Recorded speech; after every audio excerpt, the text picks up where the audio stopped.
এক সেকেন্ড, তুই কোথায় ছিলিস? আরে ওই ট্রাফিকের জন্য। ওটা না, এতদিন ধরে কোথায় ছিলে? আরে আমি বলেছিলাম না একটু বিজি থাকবো আমি। এত বিজি যে একদিনও মনে পড়লো না আমার কথা? আরে পড়েছিল মনে, বাট এত কিছু জিনিস একসঙ্গে চলে এসেছিল যে আমি কি করব।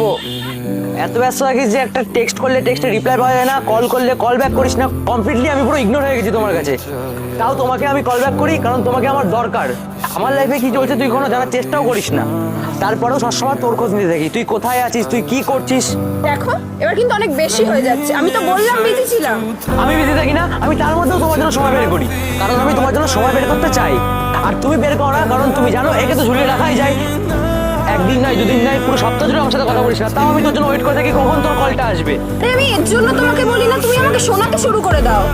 হ্যাঁ শোনাই, কারণ আমার যায় আসে, আর যেদিন কিছু যায় আসবে না সেদিন শোনানোও বন্ধ করে দেবো। তুই নিজেকে ওল্ড স্কুল গার্ল বলিস না, সিম্পল। আরে রাস্তায় গিয়ে ফুচকা খাওয়া আর মন্দিরকে স্টোরি দিলেই তাকে ওল্ড স্কুল গার্ল বলে না, এফোর্টস অ্যাপ্রিসিয়েটকে বলে। ঝুলে রাখবি কেন? ঝুলে রাখবি আমায়?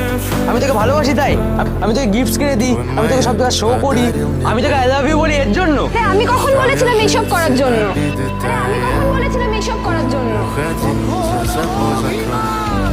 আরে আমি কখন বলেছিলাম এইসব